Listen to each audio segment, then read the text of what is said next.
Hi everyone, my name is Ralph and I have a bachelor's in creative writing. And my name's Brianna and I have a master's in history. And we created Pine State Readers to share our thoughts on books and create a like-minded community of readers. We have a pretty big 2026 reading list. Fiction and nonfiction. I'm more of the fiction reader, so I'll begin this list off, but I just wanted to start it off, say hi, and introduce ourselves a little bit. But all right, let's get into it. So my first book coming up in this fiction category is called A Siege of Owls, and it's by Uchenna Awoke. And I like fiction because I feel like it makes big stories a little bit easier to digest. But this first book, I'm excited to read it because it's by a Nigerian-based author.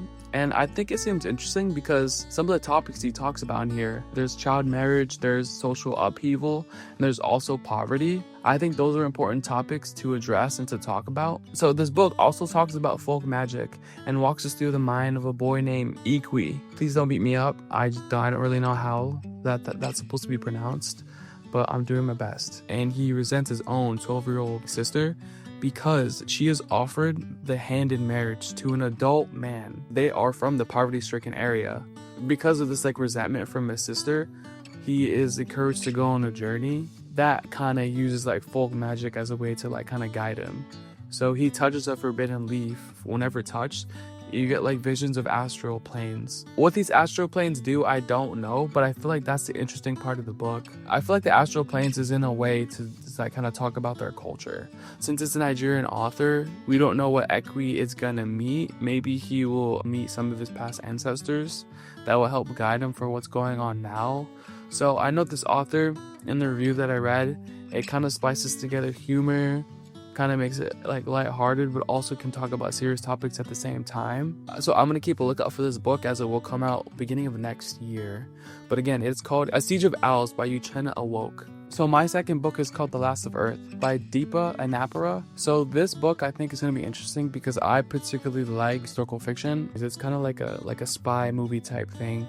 This book takes place in Tibet and there's two main characters. So one of them is an Indian spy and then the other one is an English lady adventurer. So the story takes place in the late 1800s, and around this time in Tibet, the borders were actually closed off from Europeans because of the British Empire were taking over. They're trying to take more land. And this is where I think it gets interesting, is because the Indian school teacher, they're actually one of the spies and they are hired to go across the border, and that's where the story takes place. But one of the main driving force for this book is one of their friends, another spy, was captured, and they believe they're in Tibet, the heart of it. But they agree to go on a suicide mission in order to help their friend, but also to help guide someone else across. And that woman protagonist, she's also from England, and she wants to reach the center of Tibet because she was denied fellowship of a Royal Guard Society. So this book is a long kind of adventure book in the winter of Tibet.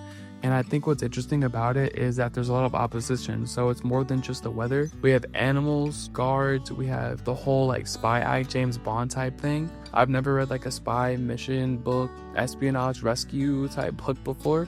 So I'm excited about that, and this should be coming out pretty soon. Okay, so I have a third book, and this is called This Is Where the Serpent Lives by Daniel Mwedinin. I'm sorry, I'm not sure if I'm pronouncing that right. I'll flash it up on screen, and I think it sounds interesting because it's a stories within stories. So this book has 3 different point of views, and it's just kind of challenging the same oppressive system in Pakistan. So some people reap the benefits, some people don't reap the benefits. It all kind of depends on where you're born, who you're born to, and what your last name is, and also the zip code of where you live. There's 3 main characters. One is about a child that was abandoned. So he was put to work in a tea stall and just kind of worked his way up by one of these strong land-owning families. So this character, he shows a lot of skills deemed worthy to serve the aristocracy, such as unquestioning loyalty, his personality, and also being able to deliver violence when necessary. But I think what's going to be interesting about this book is that I don't think it's so black and white. This book is going to kind of tackle a lot of what goes on in his mind. The first story that we have is the benefit of the aristocracy. The second story we have about the wife is going to be about how she's more than capable to benefit from the aristocracy, but just because she's a woman, she doesn't.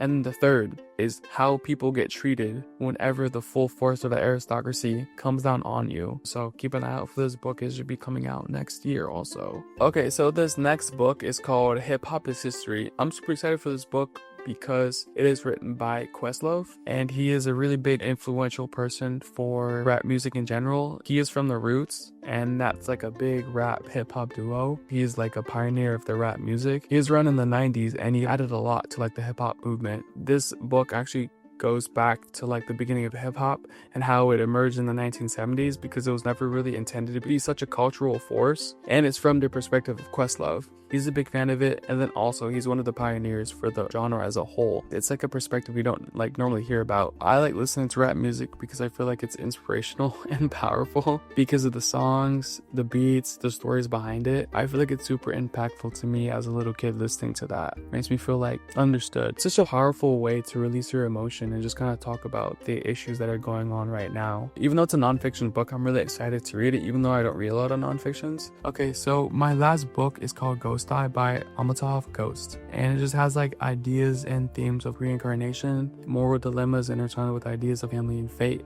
We follow the story of a young 3-year-old kid who is asked to eat fish for lunch with their family when they're like strict vegetarians, when there's never been meat in the house before. This puzzles us even more is because she said she used to catch and eat fish with another mother, just like right at the river. So this in turn scares the family, so what they do is they ever take it to a psychologist, so they're hyper checked out because they don't know what the flip's going on. Time eventually passes, and like a case study is found on her like 50 years later by like a group of environmentalists, and just basically it's kind of like a way to provide answers. So I think this book is interesting because it's an overarching question about who and what happened in her past lives, and are there more people like it. I'm curious to know how far back her reincarnation goes, and does she have any ancestors related to the natives of the land, or her history, is it more rooted on like the imperialist side? Keep a lookout for this book as it will be coming out the beginning of next year in 2026. Although I love a good fictional story, I tend to prefer to read nonfiction more than Ralph, so I am handling the nonfiction book list. Here are my top 5 books that I want to read in 2026. So the first book is called All in Her Head. The subtitle is The Truth and Lies Early Medicine Taught Us About Women's Bodies. It's by Elizabeth Coleman, who is a medical oncologist. She got her MD from Harvard Medical School. So this book was published in the beginning of 2024, so fairly recently, but I haven't had a chance to read it yet. It seems really popular in the realm of like medical history and women's history, which is not necessarily my area of study, but I'm still really interested in it. So what she does in this book is she really tears into a lot of myths related to women's health, and she breaks down where they came from and how they continue to permeate in modern medicine today, contributing to the horribly inadequate healthcare that women continue to receive today. So I think it's a super timely book related to women's health in the United States, where we are, because women's health is frankly under attack in this country, and people, particularly men, try to legislate their outdated and inaccurate views about women's bodies and their health. I think it'll be a really timely book, and probably a lot of people should read this book. So I'm really curious to see what she gets into in terms of myths and how our bodies actually work. And I'm really curious to see what I'll learn and what sort of solutions there will be in terms of moving forward and women taking control of their own health and their own bodies, and what that looks like in 2026. So the second book on my list is an environmental justice book called The Water Remembers: My Indigenous Family's Fight to Save a River and a Way of Life. It was published at the end of 2025, and it was written by Amy Bowers Cordalis. Hopefully I'm pronouncing that correctly. I admittedly have not read enough environmental books, but it's something that I'm definitely looking forward to reading more about. So the author is a member of the Yurok Nation in what is now Northern California, and that nation lives right next to the Klamath River. Again, I hope I'm pronouncing that correctly. So she ties the story of trying to protect and restore this river into her family's longer history of resistance against the U.S. government. This book is really rooted in a lot of ideas about land back and traditional indigenous knowledge, which are ideas that I am in agreement of and I have read books about before. So I'm really curious to see how this book will really build on things that I already know, and also show a lot of firsthand accounts of perspectives from Indigenous authors and communities about how to successfully protect and restore really important ecological features. Amy Bowers Cordalis is just one Indigenous person in a long line of people in her family who have resisted government overreach and trying to protect their land rights and their way of life. And so in the book, she talks a lot about her family's legal battles as well as her own, and ties that into her current battle to protect and restore the Klamath River in Northern California. So the third book on my list is called If We Burn: The Mass Protest Decade and the Missing Revolution by Vincent Bevins. It was published at the end of 2023, so it's been out for some time, but I still have not read it. Basically what it's about is between 2010 and 2020, the author Bevins, he coins this decade as the mass protest decade because there were more people participating in mass protests in this decade than there were in any other time period. And yet he believes that we're not living in a more just or more equal world despite all of these protests. And so the author seeks to answer why that is and why protest movements often don't lead to their desired outcomes and sometimes even lead to the exact opposite of what the protest was trying to achieve. Throughout the book, he explores a variety of protests around the world and interviews over 200 people that were involved in all of these movements and protests in question. So I think this sounds super fascinating because, like many young folks my age, I came into adulthood around the time of 2020, when the COVID lockdowns were happening and when the Black Lives Matter protests in the United States were, gaining traction all over the country. We saw all of these protests happening as we were growing up, and yet it feels like there's more corruption, more government overreach, more state-sanctioned violence, and almost no positive change in our day-to-day lives. And I think this book will really shed light on why that is and how Americans can organize more effectively and take lessons from these protests and uprising around the world so that we can hopefully see some positive change in this country and hopefully around the world as well. So the fourth book on my list is called Everyone Who Is Gone Is Here: The United States, Central America, and the Making of a Crisis by Jonathan Blitzer. It was published in the beginning of 2024, and I've actually seen this book a lot in bookstores near me, so it seems to be a pretty popular nonfiction title right now. And I've seen some pretty mixed reviews about this one. However, it hasn't swayed me. I'm still interested, and I am very eager to read it.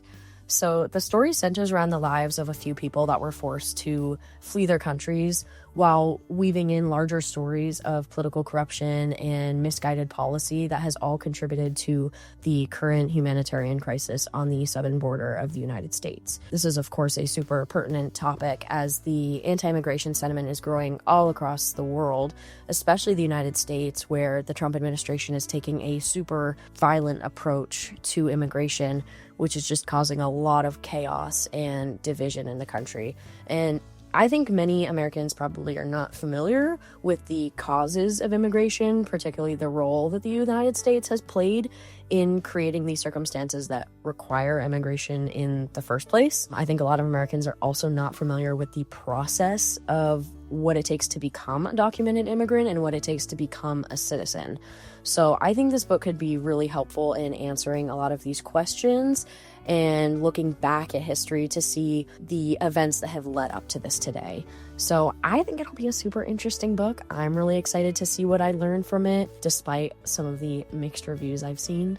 The last book on my list still hasn't come out yet. It's called The Cradle of Citizenship: How Schools Can Save Our Democracy by James Trobe. It should be released at the beginning of 2026. In this book, Trobe discusses what he believes to be the issues currently facing civics and social studies education in American public schools. The author also looks at areas of hope and things that we are doing correctly in schools right now and what we can use to successfully prepare students to be active participants in democracy in the future. To be honest, I am a little bit skeptical of this one. An area of study for me in graduate school was the history of American education, so I have a lot of opinions about it, and I'm very curious to see this author's approach and how he'll make his arguments, and if he'll even have an intersectional approach. Regardless, it's probably going to be a good book. And I think discussions about our education system are super important right now because education continues to be undervalued and underfunded in this country. And the fact is that public education is just not as effective as it has been. And there's definitely things we can be doing better, 100%. So I'm curious to see what this book has to offer in terms of solutions and what his approach is and how he makes his arguments. I think it'll be a really interesting book, and I hope he offers some really good solutions for how to effectively teach civics and social studies in the United States. There are so many other books on our to-be-read list for 2026, but these are just the ones we're most eager for. All right, so let us know down below what's on your to-be-read list and if you have any of these on it, okay?